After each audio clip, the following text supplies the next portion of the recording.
જય હિન્દ દોસ્તો, ગુજરાતભરમાં ખાખીની તૈયારી કરતા યોદ્ધાઓ અત્યારે ગ્રાઉન્ડ ટ્રેનિંગમાં અથવા તો ગ્રાઉન્ડ તાલીમમાં ક્યાંક ને ક્યાંક લાગેલા છે, દોડી રહ્યા છે. કોઈ રોડ ઉપર, કોઈ ગ્રાઉન્ડમાં, કોઈ ખેતરમાં, બધા પોતપોતાના ટાઈમિંગ ઉપર કામ કરી રહ્યા છે. અત્યારે અમારા જીસીએના ગ્રાઉન્ડ ટ્રેનિંગ કેમ્પમાં આજે રવિવારના દિવસે એટલે કે ટેસ્ટનું આયોજન હોય છે. સેમ આજે પણ ટેસ્ટનું આયોજન છે. બહેનોએ પોતાનું રનિંગ છે પતાવી લીધું છે. ભાઈઓમાં પહેલો જે લોટ છે દોડી રહ્યા છે ભાઈઓ, એનું બડી ગ્રુપ છે અત્યારે બેઠું છે, જેનું ટાઈમિંગ સાથે બેસી અને લખી રહ્યું છે. આ પહેલા ભાઈઓનો જેવો રાઉન્ડ પૂરો થશે ત્યારબાદ આ ભાઈઓનો ફરીથી રાઉન્ડ છે એનો વારો આવશે. એ બધાનું ટાઈમિંગ લખાતું જાય છે. દર વીકમાં થોડું ઇમ્પ્રુવમેન્ટ આવતું જાય છે. આ વીકનું જે રિઝલ્ટ છે આ વિડીયોના અંતે હું તમને બતાવીશ કે ગયા અઠવાડિયામાં કેવું ટાઈમ ટેબલ હતું ને એ પ્રમાણે કેવું રિઝલ્ટ મળ્યું. એના આધારે આ વીકમાં રિઝલ્ટ છે કેવું મળે છે, કોના ટાઈમિંગમાં કેટલો ઘટાડો થયો છે, કોના ટાઈમિંગમાં કેટલો વધારો થયો છે. વિડીયોમાં અંત સુધી બન્યા રહેજો. આ વિડીયોમાં તમને બધું જ બતાવવાનું છે. તો ચાલો જોઈએ આગળ વિડીયોમાં. Everybody ready? Yes, sir. Bharat Mata ki jai. Bharat Mata ki jai. Bharat Mata ki jai. Go.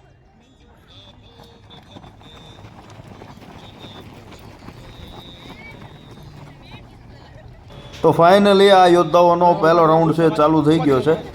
આ રાઉન્ડ આખો હમણાં કમ્પ્લીટ થાય ત્યાર પછી એક રાઉન્ડના ટાઈમિંગ છે હું તમને બતાવવાનો છું. કેટલા યોદ્ધાઓને કેવું ઇમ્પ્રુવમેન્ટ આવે છે આજના આખા વિડીયોમાં આપણે જોવાના છીએ, એટલે અંત સુધી બન્યા રહેજો. બહેનો સાથે ચર્ચા કરવી છે કે પાછલા વીક કરતાં આ વીકમાં કેવું ટાઈમિંગ છે, એમાં ઇમ્પ્રુવમેન્ટ આવ્યું છે, કઈ રીતના ફેરફાર છે. આવતા વીકમાં એ પ્રમાણે શેડ્યુલ બનશે અને નવા શેડ્યુલ પ્રમાણે બધાના રનિંગ થવાના છે. આ ભાઈઓનો પહેલા સ્લોટનો પહેલો રાઉન્ડ છે ચાલી રહ્યો છે. હમણાં રાઉન્ડ પૂરો થાય એટલે બધાના એક પછી એક ટાઈમિંગ છે જોતા જઈએ, ત્યાર પછી ફાઇનલ રિઝલ્ટ તરફ પાછા આપણે મળીશું. ચાલો જોઈએ.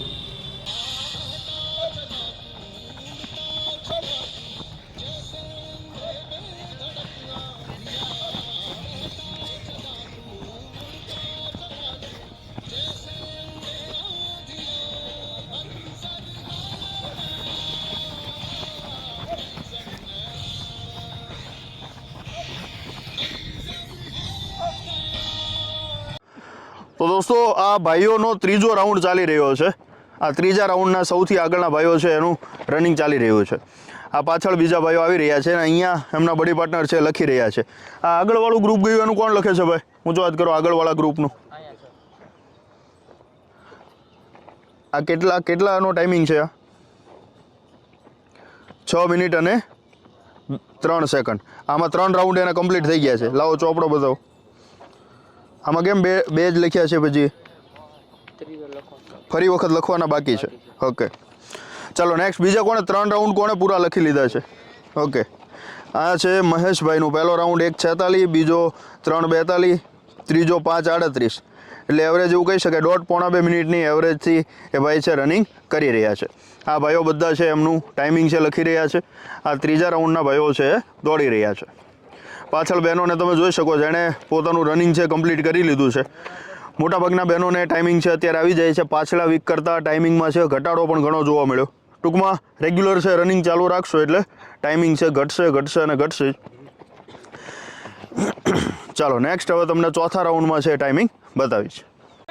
તો મિત્રો અત્યારે ઓલમોસ્ટ એમ કહી શકાય કે શરૂઆતના 2 યોદ્ધાઓ છે એનું રનિંગ છે કમ્પ્લીટ થઈ ગયું છે. એ થોડાક છે કુલિંગ ડાઉન માટે ચાલી રહ્યા છે. એનું ટાઈમિંગ આપણે જોઈએ. ચાલો ભાઈ, પહેલા 2 પાસ થઈને આવ્યા એનું નામ શું છે ભાઈ? મહેશભાઈનું એક છે ટાઈમિંગ, એણે એક સાઈડ છે અને બીજા છે એટલે ટોટલ 12 રાઉન્ડ લગાવ્યા.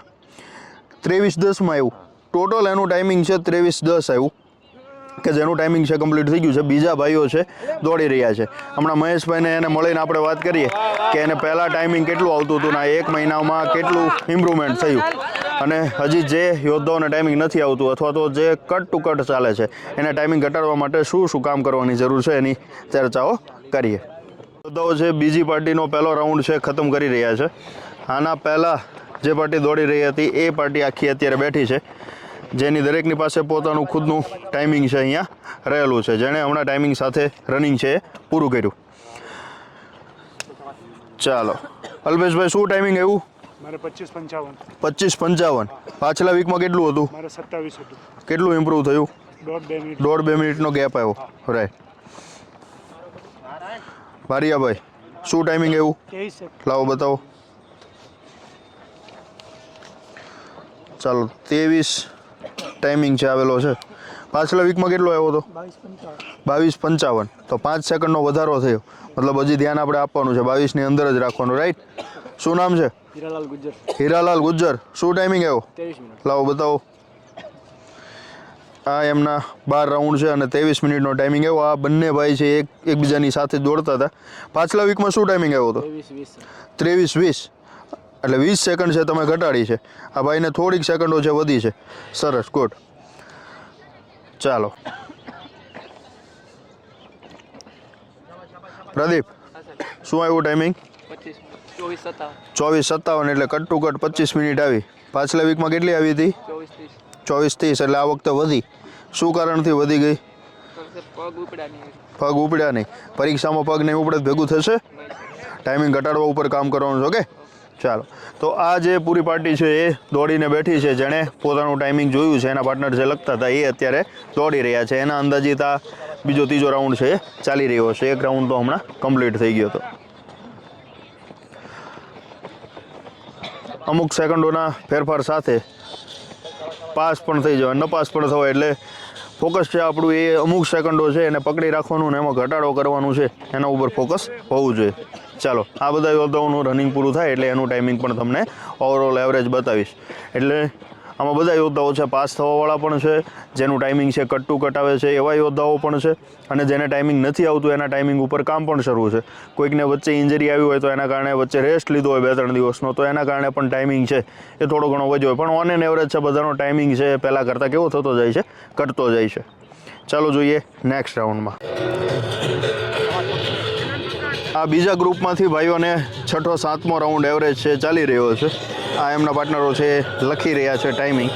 બહેનોનું રનિંગ પૂરું થઈ ગયું છે. ચાલો બહેનો સાથે ચર્ચા કરીએ કે બહેનોને ટાઈમિંગ છે કેવું આવ્યું છે.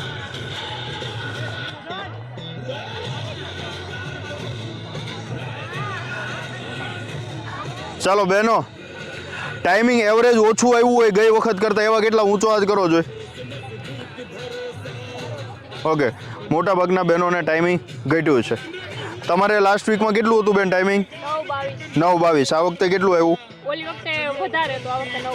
આ વખતે 9:22 છે, ગઈ વખતે વધારે હતું. ઓકે બેન, તમારે કેટલું હતું ગઈ વખતે? આ વખતે 9:26. એટલે થોડુંક સેકન્ડમાં ઘટાડો થયો. ઓકે બેન, તમારે કેટલું ટાઈમિંગ હતું ગયા વીકમાં? 9:31. આ વખતે કેટલું આવ્યું? આ વખતે નથી જોયું ટાઈમિંગ. ઓકે, તમારામાંથી બહેનો ગયા વીકમાં કેટલું હતું ટાઈમિંગ? 9 હતું. આ વખતે 8:53. એટલે 7 સેકન્ડ છે એનો ઘટાડો થયો. ઓકે બેન, તમારે કેટલું લાસ્ટ વીકમાં?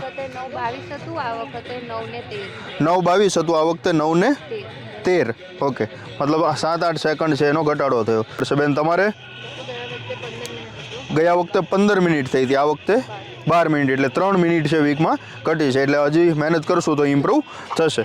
ઓકે બેનો, તમારે બેન કેટલું ટાઈમિંગ આવ્યું હતું લાસ્ટ વીકમાં? 10:50. આ વીકમાં 10:50 જ હજી સેમ છે. મહેનત વધારવી પડશે, બરાબર? બેન, તમારે 10:10 હતું, 10 આવ્યું. 10 સેકન્ડ છે એનો ઘટાડો થયો, તો મહેનત હજી વધારવી પડશે 9.5માં લાવવા માટે. ઓકે ચાલો, ઓવરઓલ છે બહેનોને ટાઈમિંગ છે ઘણાને ઘટ્યું છે, ઘણાને સેમ રહ્યું છે, અને અમુકને છે એ સેમ પકડાય અને 2-5 સેકન્ડ છે એમાં પ્લસ વધારો થયો છે. ટૂંકમાં બધાને ઓલ ઓવર છે ઇમ્પ્રુવમેન્ટ આવી રહ્યું છે. અહીંયા ભાઈઓ છે એની એક ગ્રુપ છે બેઠું છે, બીજું ગ્રુપ છે એ દોડી રહ્યું છે, એનું ટાઈમિંગ છે એક ગ્રુપ છે નોટ કરી રહ્યું છે. આવી જ રીતે હમણાં ભાઈઓનું જેવું રનિંગ પૂરું થાય એક એકને આપણે પર્સનલી વ્યક્તિગત પૂછીશું ટાઈમિંગ છે કેટલું આવ્યું છે, જેનાથી આપણને આઈડિયા આવે કે કોઈ ઇમ્પ્રુવમેન્ટ છે એ મળી રહ્યું છે કે કેવું છે. ચાલો મળીશું.